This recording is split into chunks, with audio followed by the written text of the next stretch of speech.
My mother kicked me out of my room to let her new boyfriend's daughter move in, even though she brought my weight up at every meal. When I complained, my mother snapped, "Stop making it about you, like always." I slept on the porch. The next morning, they found the daughter's suitcases at the curb. I never thought I'd be 26, jobless, living in my mother's house again, and sleeping on a porch like a guest on the outside of my own life. It all started when my mother, Diane, started dating Russell.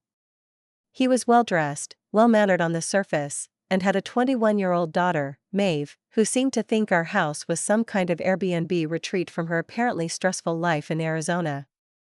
I had just been laid off from my job in DC nonprofit work that I loved, but funding dried up, and so did the paychecks. I moved back home to Towson, Maryland, thinking it'd be temporary. I figured I'd be treated with a bit of compassion while I figured things out. I was wrong. When Maeve arrived, my mother barely hesitated before telling me to clear out of my bedroom so Maeve could settle in. I was downgraded to the lumpy pull-out couch in the living room with a broken spring and no privacy. I swallowed my pride at first. I told myself I'd only be there a few more weeks. But then came the comments. Subtle, cutting little remarks from Maeve at dinner about carbs, portion sizes, gym memberships. The first few times, I bit my tongue. I figured maybe she was one of those fitness-obsessed types who thought they were helping. But then I noticed the way my mother just let it happen. No pushback. No support. Sometimes, she even chimed in. One night, when I finally said, "Can we please not talk about my body every meal?" My mother snapped, "Stop making it about you, like always." Something inside me cracked. That night, I slept on the porch instead of the couch. It was hot, humid, and the mosquitoes ate me alive. But I needed space from people who made me feel like a burden in my own home. I had no plan when I lay down on that porch. But when I woke up the next morning, I knew exactly what I needed to do. I barely slept that night. There was a sticky breeze and the wooden porch boards creaked anytime I shifted, but it was quieter than the war zone inside. Inside, my mother had chosen a stranger's daughter over her own. That thought kept looping in my head like a bad song. I'd given up my room, tiptoed around to avoid conflict, even held my tongue when Maeve commented on my second helping of rice. But it wasn't enough. I'd somehow become the villain in my own house. Around 5 a.m., just before the sun cracked through the trees, I got up. I pushed open the front door slowly. Everything inside was still dark. The house had that early morning stillness, like it was holding its breath. I padded up the stairs, quiet, careful. Maeve's door was slightly ajar. I paused. Her room looked like a sorority girl's Pinterest board exploded inside it. A pink throw blanket, motivational quotes on the wall, a ring light in the corner. She had unpacked like she was moving in forever. I didn't touch anything on the shelves or dresser. I walked over to her open suitcase on the floor. I began folding. Each shirt, each pair of leggings, every mascara tube and hair straightener, I packed them with more care than she'd probably ever expected from me. It wasn't an act of cruelty. It was clear. When I was done, I zipped it up, lifted it, and carried it back down the stairs. I opened the front door and placed it gently on the curb.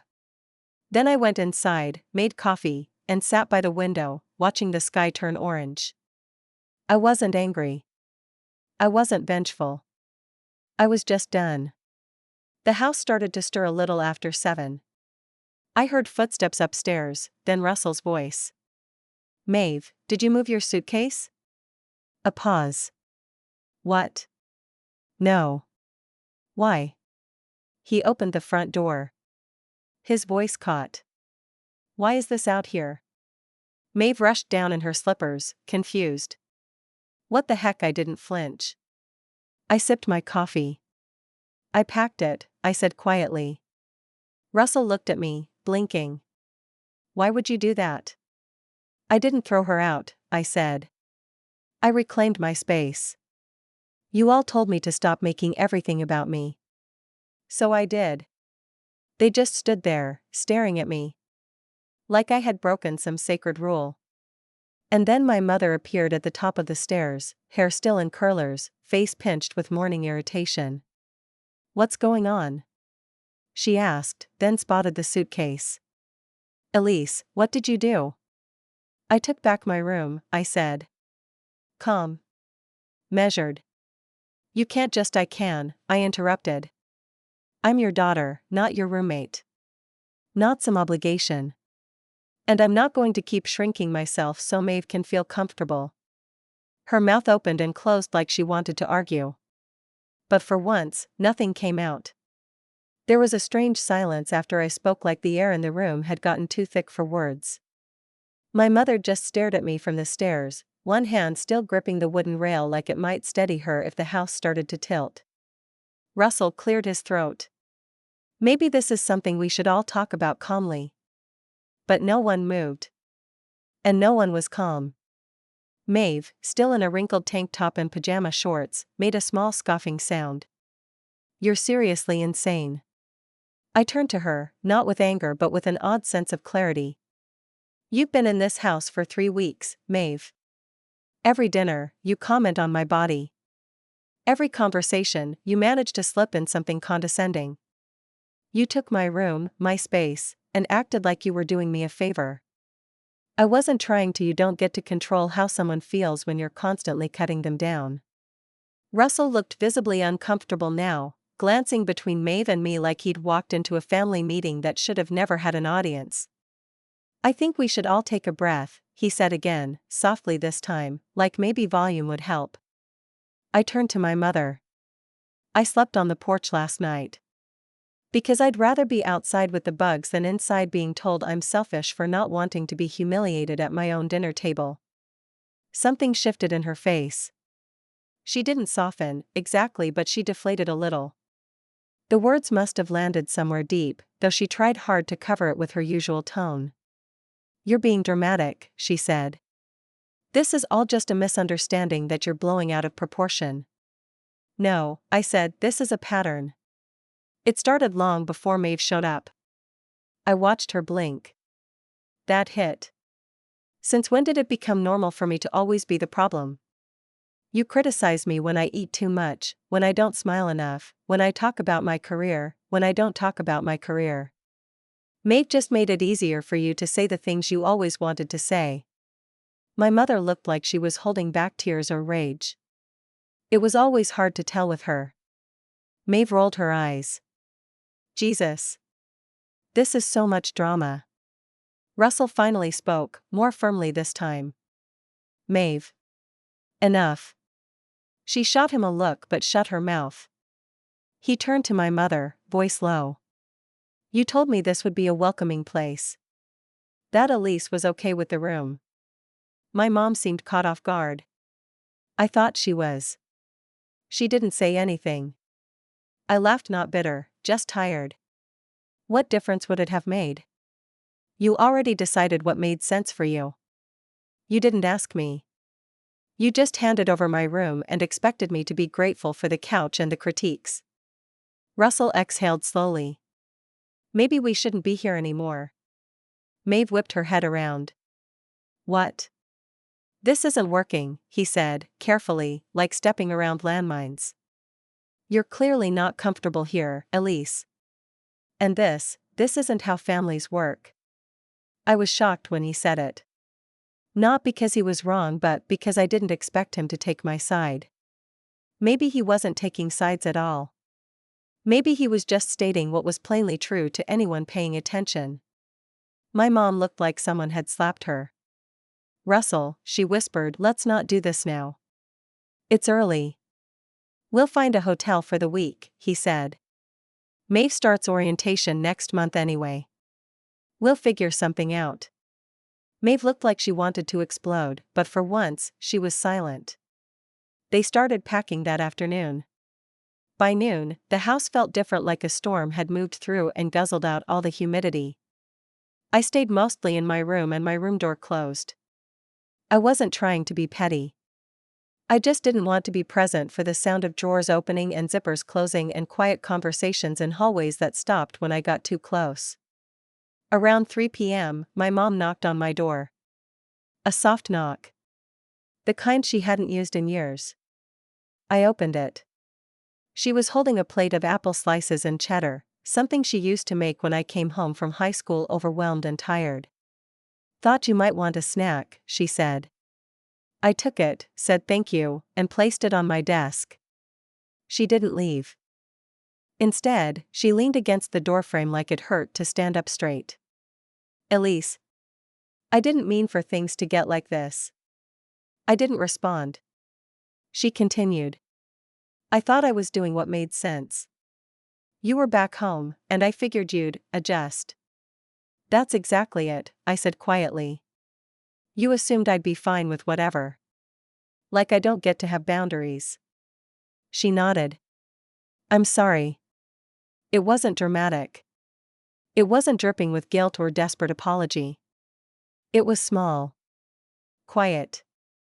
Like it had taken a lot to say even that much. I'll do better, she added. I didn't say I forgave her. Not then. But I nodded. It was enough for that moment. After they left, the house was strangely quiet. It wasn't peaceful and quiet. It was that unsettling kind of silence that makes your skin crawl a little, like the calm that comes right after a heavy argument when no one knows what's really been settled. Russell and Maeve packed up and drove off late in the afternoon. My mother stood in the driveway, arms crossed, not saying much as their SUV rolled away. I didn't go outside. I watched from my bedroom window, unsure if I felt relief, guilt, or just numb. For a while, I stayed upstairs. I'd spent so many nights on that stupid couch that it felt surreal to be in my own bed again. I ran my fingers along the windowsill, still chipped from where I used to hang fairy lights. I opened the closet just to see my own clothes hanging alone in there, where they belonged. It was like waking up in a dream where everything was familiar but slightly off. The outlines of my life were there, but something had shifted. The weirdest part? I didn't feel victorious. I thought I would. I thought reclaiming my room, speaking my truth, finally being heard would make me feel like I'd won. But all I felt was tired. My mother made dinner that night. Just us.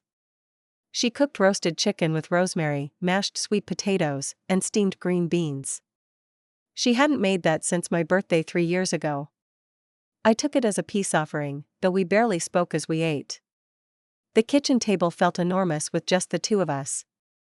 I'm thinking of painting the downstairs bathroom, she said after a long stretch of silence. I glanced up. Yeah? She shrugged. Something fresh. Maybe that sea glass color you always liked. It wasn't about the paint. We both knew that. It was her way of saying, I'm listening now. For the next few days, we lived in that awkward space where things weren't really fixed, but they weren't actively falling apart either. Like we were tiptoeing around broken glass, both pretending we didn't hear it crunch underfoot. She didn't bring up Maeve or Russell. I didn't ask if they were coming back. We existed in this strange truce, peaceful, but fragile. Then, one night about a week later, I came home from the library where I'd been applying to jobs, updating my resume, doing anything to feel useful, and found her on the couch, scrolling through her phone. She looked up as I walked in. Russell called today. I sat down across from her, waiting. They're staying with his sister in Colombia. Maeve's apparently still pissed. I let out a dry laugh. No surprise there. She looked at me. He said he understood why you did what you did. Said he wasn't mad. That surprised me. I nodded slowly. I didn't want to blow everything up. I just needed to exist in my own home without feeling like I was an outsider. I get that now, she said. There was a pause. I think part of me just wanted a win, she continued, eyes fixed on the floor. After everything with your father. It's like I never stopped looking for something to fill that space.